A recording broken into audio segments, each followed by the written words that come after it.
정치나 경제 그 분야에 있어서 굉장한 식견을 갖고 계신 분입니다. 근데 저희 아들들, 이 식구들하고 같이 모였을 때는 거의 이런 이야기를 하지 않냐시요. 그리고 거의 신앙적인 대화와 겉면 이런 말씀들을 주로 많이 하십니다.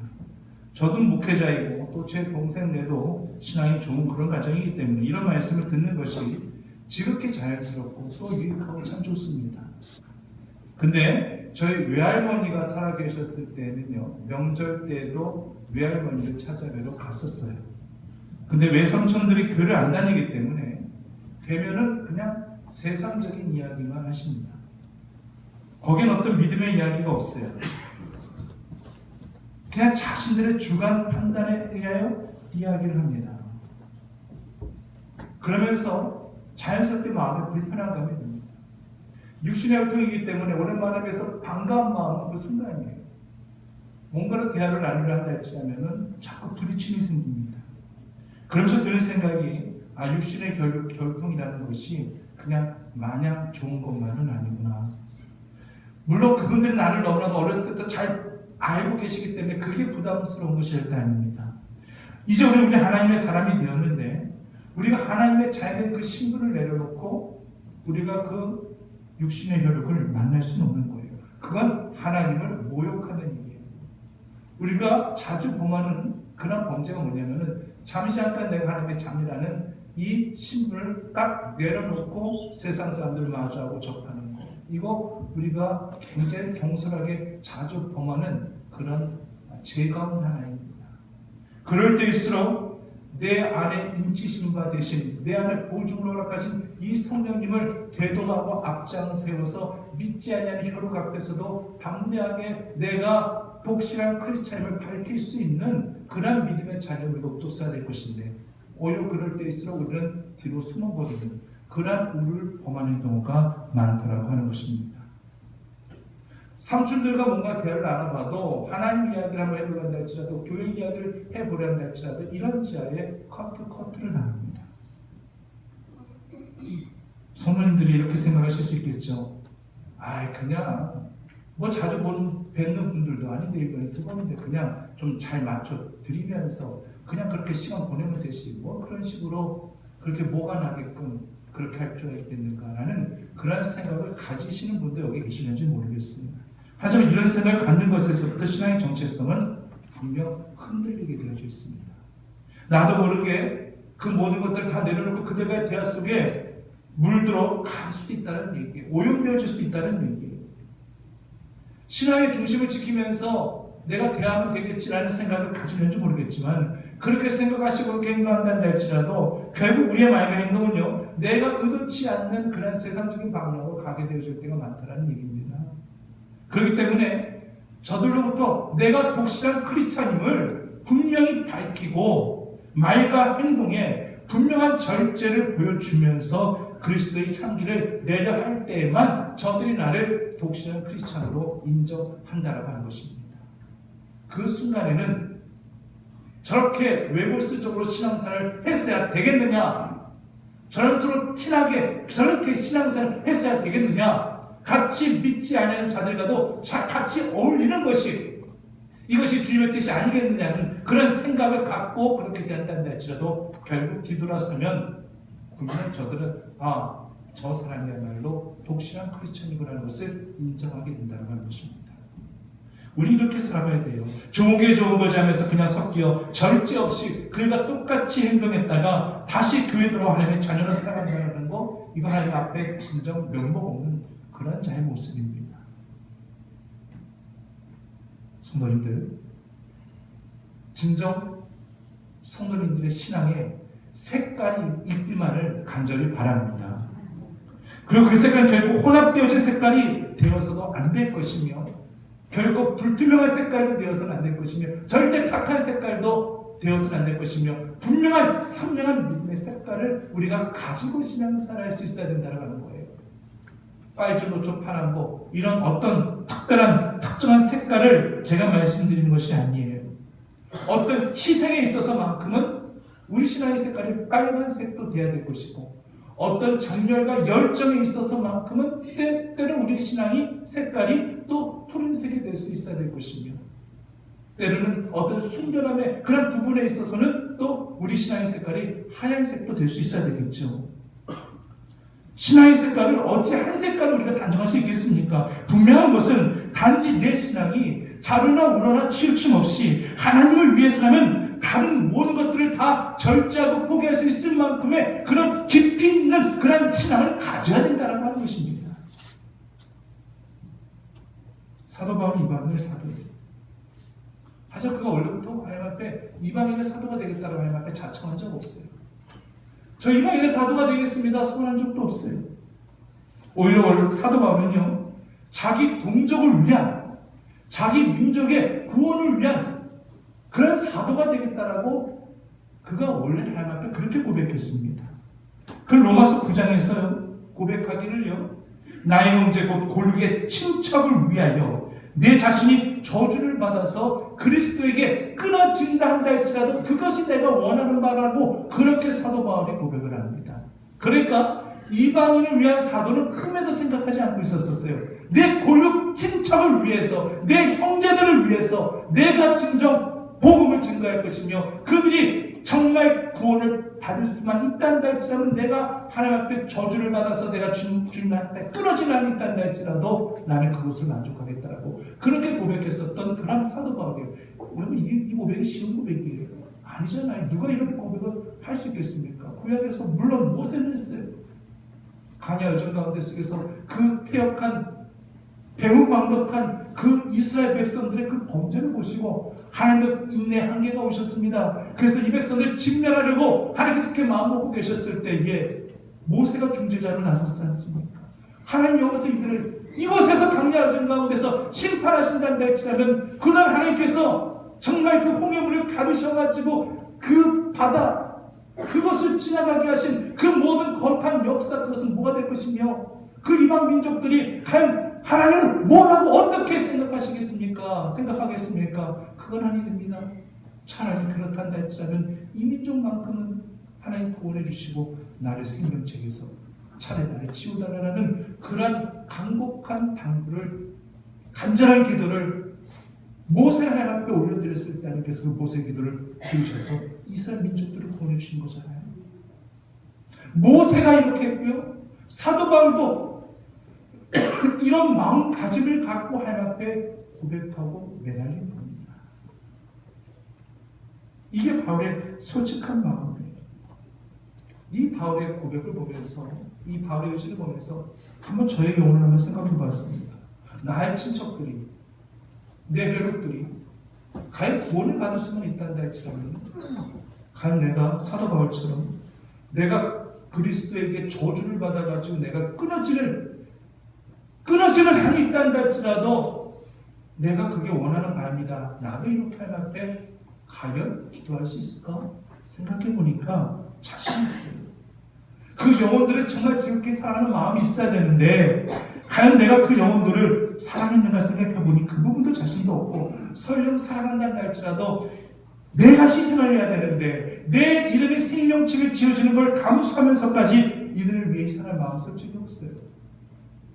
이런 측면에서 보면은 정말 모세나 사도 바울은 우리하고는 정말 차원이 달랐던 인물이면 틀림이 없습니다. 하나님은요, 이런 사도 바울의 진정성을 알고 있었어요.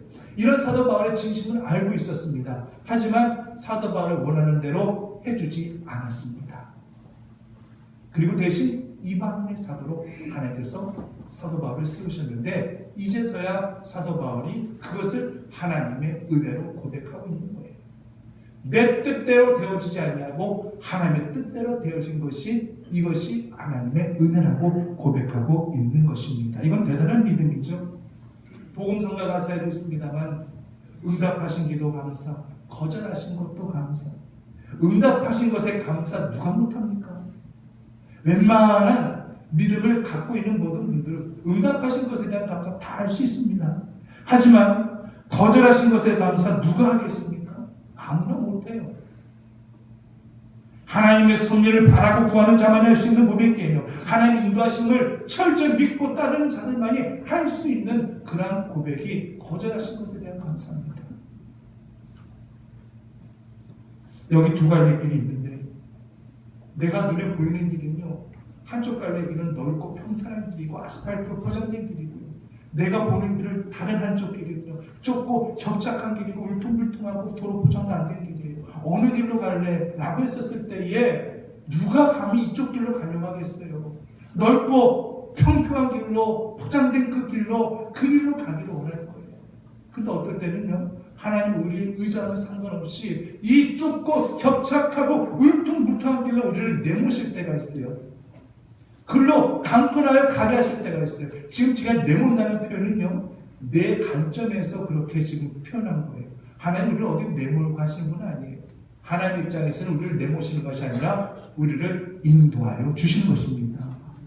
내몬다는 것은 우리들 표현이지 하나님은 절대 우리를 내몬다는 지 하시지 않아요. 철저히 하나님은 인도하시는 밖에 없다라고 하는 것입니다.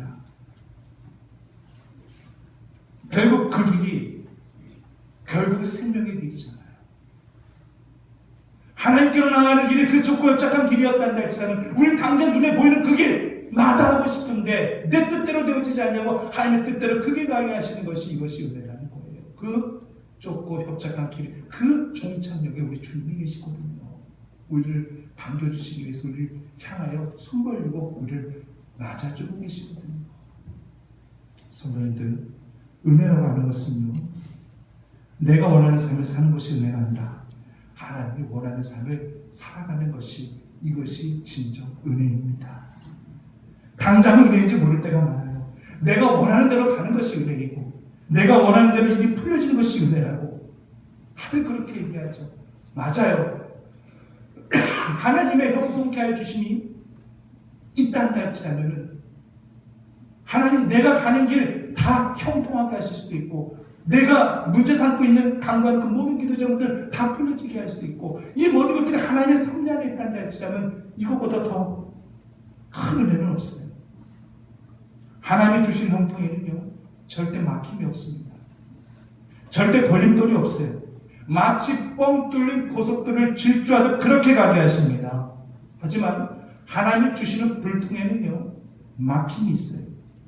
나는 엑셀 받고 계속 가려고 하는데 자꾸 덜컹덜컹 소리가 납니다. 자꾸만 걸리적거리는 소리가 납니다. 자꾸만 걸림돌이나 방지턱이 좀 더 심하면 방어벽이 자꾸만 갈 길을 막아섭니다. 이럴 때 거의 모든 사람은 차를 탓하죠. 상황과 환경을 탓하죠. 차에 문제가 있어서라고 말할 겁니다. 상황과 환경 때문에 내가 가지 못한다고 생각할 거예요. 대부분 사람들이 생각하는 수준은 바로 여기까지예요. 보이는 대로 느끼는 대로 내가 아는 상식선에서만 그렇게 생각하고 판단하기 때문에 결국 이 안에 역사하신, 이 안에 개입하신 하나님의 섭리를 절대 깨닫지 못하는 경우가 많다고 하는 것입니다. 100% 하나님께서 간이하셔서 그 길을 불통하게 하신 거예요. 하나님 못하실 게 뭐가 있겠습니까? 하나님께서 직접 말씀하셔서 이건 네가 가는 길이 아니야 막아서실 수도 있어요. 꿈을 통해서 그것을 깨달게 하실 수도 있어요. 내가 가고자 하고 내가 절정을 믿고 의지하는 그런 사람이나 어떤 대상이나 어떤 물건이나 이런 것들을 다 어긋나게 하시고 고장나게 만드시고 삶의 환경을 복잡하게 만드실 수 있는 그런 하나님이시죠. 사도 바울은 이것을 깨닫고 바울은 하나님의 처분대로 되어질 것을 바라며 순종하며 살아가는 그것이 하나님의 은혜였음을 이 모든 것들이 나는 이 길로 가고자 했지만 하나님께서 불통하게 하시고 결국 이것이 하나님의 은혜였음을 바울은 고백하게 되더라고 하는 것입니다. 자꾸 이것을 부정하려 한다 할지라면 자꾸 내 고집대로만 계속 끌고 가야 한다 할지라면 그때부터는 하나님과 힘겨루게 해야 되는 거예요. 하나님과 힘겨루기에는요 양이 없어요. 묘함이 없어요. 100% 우리가 치는 싸움이에요. 하나님 이 힘겨루기는 절대로 양보나 용납함이 없으십니다. 그래서 16절 말씀과 같이 바울은 고백하는 거예요. 이 은혜는 나로 이방인을 위하여 그리스도 예수 일뿐이요 하나님의 복음의 제사장 직분을 하게 하사 이방인을 제물로 드리는 것이 성령 안에서 거룩하게 되어 받으신 직하게 하려 하심이니라. 이것을 담대하게 바울은 고백하게 되는 것입니다. 이스라엘 내 민족을 구원하고 싶은 것이 자신의 뜻이었지만 내 뜻대로 되지 않냐고 내 의지와 상관없이 하나님의 뜻하신 바대로 하나님의 뜻대로 되어진 것, 이방인의 복음의 사도가 되어진 것이 지금 나에게 너무너무 감사하다. 이것이 바로 하나님의 은혜라고 고백하고 있듯이, 사랑하는 우리 충북교회 성도님들, 내 뜻을, 내 자기의 뜻을 이루려는 자들 되지 마시고 하나님의 뜻을 이루기 위해 노력하실 수 있는 주의 자들 되시기를 간절히 바랍니다.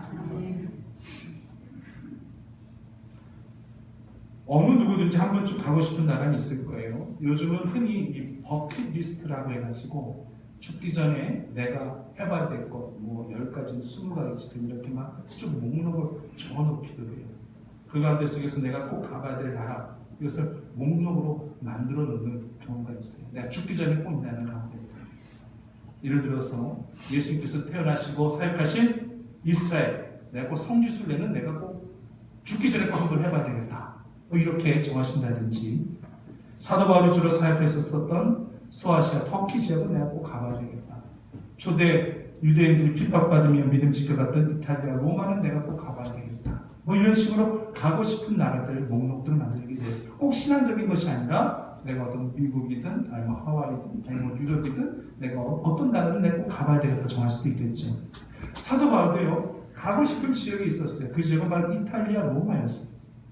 로마는 사도 바울에게 특별한 곳이었던 것 같습니다. 근데 그렇게 가고 싶어도 하나님께서 허락하지 않으셨어요. 막아버리시니까 못 갔습니다. 로마서 15장 22절 말씀 보면은, 그러므로 또한 내가 너에게 가려 하던 것이 여러 번 막혔더니라고 그렇게 고백하는데, 여러 번 막힐 수밖에 없었던 것은 하나님이 막아버리셨기 때문에 못 갔던 거예요. 나중에 결국 가긴 갔어요. 가긴 갔는데 자신의 뜻과 의상은 상관없이 자신 이제 제수의 몸으로 호송되어 로마로 가는 배를 타게 됩니다. 그 이전 그가 떳떳하고 당당하게 로마로 가려 했다면 배값을 냈겠죠. 배삭을 냈어야 됐을 거예요. 그런데 죄를 신부로 가게 되다 보니까 이제는 돈도 안 내고 가는 거예요. 이것이 어찌 보면 하나님의 은혜예요. 내 뜻대로 되어지지 아니하고 하나님의 뜻대로 되어지도록 역사하시는 거예요. 바울은 하나님 앞에 이런 거절감을 가지고 있었어요. 여러분, 이 거절감이라는 것이요, 그렇잖아요. 사도 바울이 원래 자신이 사도 되겠다 했던 것도 아니고, 물론 그 이전까지 하나님 믿는 하나님의 사람들을 능력하고 핍박하고 공문서를 가지고 잡아 죽일 가둘 그런 이 제목을 가지고 사람들을 찾아다녔었던, 유대인들을 찾아다녔었던 하나님 보시기에 너무나도 폐역한 그런 죄인 중에 죄인이었죠. 그렇지만 하나님께서 이 사도 바울을 긍휼히 여겨주시고 하나님께서 이방인의 사도로 세우시려고 다메섹 도상에서 그를 만나주셨어요. 그를 치셨습니다. 꼬꾸라지게 하셨습니다. 완전히 변화되어지고 회심하게 하셨습니다. 그렇단다 했지만, 하나님께서 강권적으로 그렇게 역사하셨단다 했지만, 그러면은 사도 바울이 간절히 바라고 요청하는 그 모든 부분들을 좀 하나님이 들어주셔야 되잖아요. 방금 전에도 말씀드렸지만, 내가 유대인들을 위한 그런 복음을 증거하는 사도가 되겠습니다 했었을 때 하나님께서 딱 거절하시고 카트하셨어요. 그리고 이방인의 사도가 되게 하셨습니다.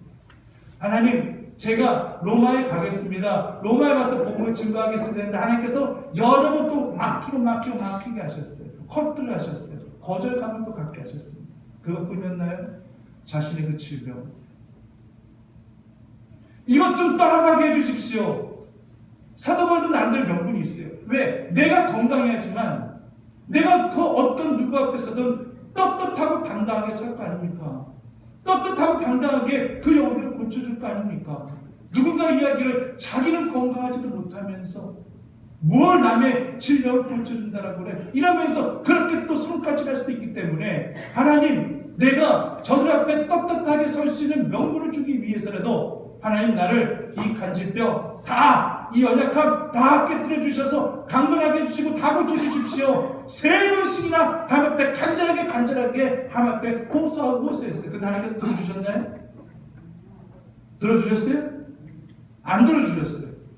뭐라고 말씀하시면서요? 내 은혜가 내게 족하도다. 이는 도리어 약한 데서 네가 온전하여 지느냐. 곧 네가 약할 때에 곧 강함이니라.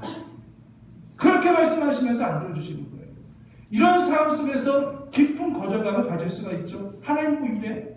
내가 하는 족족마다 다 거절하시고 하시면 하나님께서 나를 부르셔가지고 이렇게 사역하게 하신다 할지라면 좀 모든 일이 풀려지고 내 뜻대로 좀 되어질 수 있게끔 내 요청이 좀 더 들어지게끔 해주셔야지 자꾸만 이렇게 카트 시키시면 웬만한 사람 같았으면은 다 초계같이 다 던져버리고 나 이 사역 감당 못하겠습니다. 그렇게 했을 수도 있었을 거예요. 그런데 바울이는 거절감의 감정을 잘 다스렸습니다. 내 뜻보다는 하나님의 뜻이 내 머리 위에 있고 내 생각보다는 하나님의 그 생각이 더 깊고 오묘하다는 것을 사도 바울은 분명히 알고 있었기 때문에 이 거절감의 감정을 다 던져버리고 하나님 앞에 순종함으로 나아갔던 것입니다. 신앙도 마찬가지입니다. 사람과 사람의 관계성도 마찬가지예요. 우리가 이 거절감의 이 감정을 우리가 어떻게 컨트롤해서 나갈 수 있느냐가 이거 굉장히 중요한 부분이에요. 우리가 누군가에게 부탁을 했어요. 요청을 했어요. 나는 절실하고 긴박한데 근데 이런 지하에 딱 커트를 당했어요. 거절을 당했어요. 그러면 우리가 그 사람에 대해서 좋은 감정 가질 수 있을까요? 그래요. 저 사람 입장에서는 그럴 수밖에 없겠다. 저 사람 입장에서는 거절할 수 있는 거지 뭐 이렇게 넉넉한 마음을 우리가 가질 수 있을 것 같아요? 안 그래요. 그 순간 그렇게 거절했다는 것이 굉장히 섭섭해요. 이 섭섭한 마음이 커져가면요 증오의 마음이 되어질 수 있어요. 이 증오의 마음이 커져가면은 원수같이 그 사람이 느껴질 수도 있어요. 사람의 감정이라는 것이 이런 식으로 변해져 갈 수 있다는 것입니다. 그렇기 때문에 이 거절감의 마음을 우리가 어떻게 관리하고 잘 다스려 나가느냐가 굉장히 중요한 거예요. 나에게 거절감을 안겨준 그런 사람까지 끌어안을 수 있는 그런 넉넉한 마음, 이건 하나님의 섭리를 바라고 구하는 그런 사람들만이 할 수 있는 일이라고 하는 것입니다. 성도님들, 거절하신 것에 대한 감사를 우리가 하나님 앞에 온전히 고백할 수 있다면 나에게 있는 모든 거절감은 사람의 향한 그 거절감마저도 다 내려놓고 하나님의 섭리를 끝까지 기대하고 나가는 주의 성도들이 꼭 되시기를 간절히 바랍니다. 신앙이라는 건 바로 그런 것 같아요. 성도들이 불안해하실 건 하나도 없어요. 내가 하나님 앞에 온전함으로 서 있을 수만 있다면요 절대 실패자 아닙니다. 내 뜻대로 되어지지 않아도 정말 거절감을 가질 수밖에 없는 그런 상인을 한다 할지라도 내 마음 신앙의 중심에 하나님 앞에 온전히 서 있을 수만 있다 할지라면은 내 생각과 판단은 뒤로 유보하고 하나님이 내가 알지 못하는 또 다른 방법으로 하나님이 이끌어 가실 것이라는 그런 믿음의 고백을 할 수 있다라고 하는 것입니다. 구약시대 때 오바다가 그랬어요. 오바다가 하나님의 선지자들을 50명씩 그 떡과 물을 공개하면서 그 아합 몰래 발각되어서 죽는 겁니다. 자신도 죽습니다. 왕 몰래 왕은 하나님의 선지자들을 잡아 죽이려고 하는데 자신 오히려 하나님의 선지자들을 숨겨두고 먹일 것까지 공개해줬기 때문에 이것이 발각되면은 아무리 왕의 군대 대신한다 할지라도 자신은 죽음이에요. 그럼에도 불구하고 그 같은 일을 행하면서 엘리야 선지자를 만나게 됐을 때 엘리야 선지자가 이렇게 얘기하잖아요. 나는 알지 못하지만 하나님께서 내가 알지 못하는 것으로 당신을 이끌어 가실 것입니다.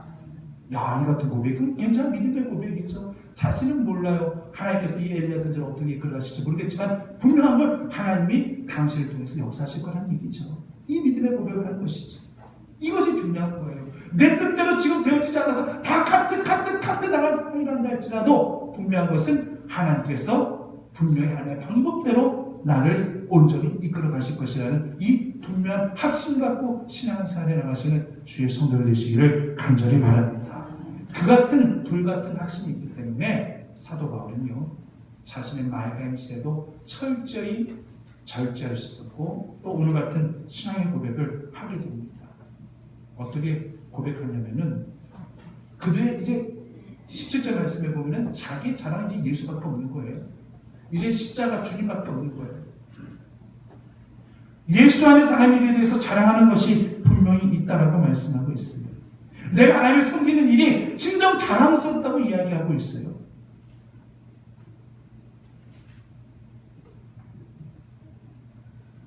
우리가 흔히 착각하는 것이 무엇이냐면은 내가 뭔가를 해야 되고 내가 뭔가를 말해야 되고 내가 뭔가를 막 행동해야 되고 그래야지만 그것이 후련하고 그것이 성공이고 이렇게 착각하면서 살 때가 많이 있어요. 하지만 사도 바울에 있어서 실패는요 다메섹 도상에서 예수님 만나기 이전까지가 실패였고 그 후에는 실패가 없었어요. 그는 그 이유는요, 그 전까지 그 모든 그런 언어와 그 모든 행동은 사람을 잡아 죽이는데 필요한 말들이었고 행동이었지만, 이제는 철저히 복음에 입각한 사람을 살리는 그 일에 필요한 합당한 말들과 행동들로만 온전히 그는 감당했습니다. 복음이 필요한 곳에서는요, 밤을 새가면서라도 그는 말을 중단하지 않았습니다. 끝까지 잠이 부족하다는 할지라도 말씀을 강론하며 그렇게 주의 말을 증거했습니다. 그러나 이미 복음이 들어간 데 있어서는 내가 말하지 아니하겠다. 이미 복음이 선포된 곳에는 내가 더 이상 말하지 아니하겠다. 이미 주의 기한 역사와 이적들이 표적들이 지금 드러나고 있는 이곳에 내가 더 이상 내가 말을 통해서 나를 드러내거나 나타내지 아니할 것이며 나는 철저히 말을 하기 때문이다. 이것이 바로 사도 바울의 지금 본문에서의 고백임을 우리는 기억할 수 있어야 할 것입니다. 바울은 많이 배운 사람이에요. 석학이죠. 어떤 학문에도 결국 뒤지지 않습니다. 누구와 함께 대화를 나누어도요, 절대 뒤지지 않아요. 하지만 않겠다는 얘기예요. 19절 말씀처럼 성령으로 역사하신 그러한 것들만 나는 오직 증거할 것이며 내 인간적인 생각과 판단은 절대 얘기하지도 않겠다라고 하는 것입니다. 이 모든 것들이 결국 내 뜻대로 되어지지 않냐고 하나님 뜻대로 되어지는 것을 사도 바울은 성경 가운데 분명히 알고 깨달았기 때문에 이런 것조차도 나는 삼가하겠다라고 하는 것입니다. 그래서 그는 복음을 위해서 갇힌 몸이 되었어도 누구하고도 갈등도 없었어요. 감옥에서 그렇게 애매하게 많은 매를 맞았어도 누구 사람 불러다 놓고 하소연한다든지 내 입장을 그냥 구구절에서 설명한다든지 누구랑 같이 변론하면서 뭐가 옳고 그르지 않고 따져본다든지 이런 식으로 하지 않았어요. 그냥 하나님의 뜻대로 되어질 줄 믿고 고백하면서 오히려 하나님을 찬미하고 찬송했던 사람이 바로 사도 바울이었습니다. 그가 바울과 신라 같이 감옥에 갇혀 있었을 때에도 그가 감옥에서 한 일이 뭔데? 찬송하고 기도한 것밖에 없어요. 내 뜻은 빨리 풀려졌으면 좋겠다. 나는 억울하게 지금 목사를 하고 있는데 빨리 풀어졌으면 좋겠다. 누군가를 붙들고 간수라도 붙들고 자기 입장이라도 좀 얘기하고 자기 형편이라도 얘기하고 자신의 처지라도 그냥 다 얘기할 수 있는 그런 상황이지만 그렇게 하지도 않습니다. 그냥 하나님의 뜻대로 하옵소서. 그래서 자신을 오히려 하나님의 찬송하고 기도하니까, 그러니까 옥토가 열려지죠. 지진이 일어나죠. 메어졌던 결박됐던 모든 사슬이 다 풀어지죠. 그래서 자연스럽게 간수가 오히려 예수 믿고 영접하게 되어지고 자신은 자유의 몸으로 풀려지게 되고, 그것이 결국 하나님의 뜻이었습니다. 사랑하는 성도님, 하나님의 뜻을 철저히 인내함으로 기다리시고 그 뜻 가운데 늘 순종하며 나아가는 주의 자녀 되시기를 간절히 바랍니다. 내가 아둥아둥 된다고 해서, 내가 바둥바둥 된다고 해가지고 되는 일은 없어요. 오히려 그럴 때일수록 주님 앞에 무릎 꿇으십시오. 주님 앞에 매달리시고 내 뜻대로 되어지지 아니하는지 하나님 앞에 감사합니다 고백하십시오. 가장 좋은 시나리오는 이제 하나님의 뜻이 내 뜻이 되게 하시는 거예요. 내 뜻이 하나님의 뜻이 되게끔 그렇게 하나님을 밀어붙이지 마십시오. 하나님의 뜻이 내 뜻이 되게 하십시오. 내 뜻대로 마옵시고 하나님의 뜻대로 하옵소서. 이렇게 고백하시며 하나님의 은혜를 경험하시고 체험하시는 죄자들 되시기를 간절히 축원합니다. 살아계신 아버지 하나님, 하나님의 뜻대로 되어질 것이 이것이 은혜임을 기억하고 주의 뜻 가운데 순종하며 절제하며 구별되어진 저희들의 말, 저희들의 행동들 꼭 있게 하여 주시옵소서. 예수님 이름으로 기도드립니다.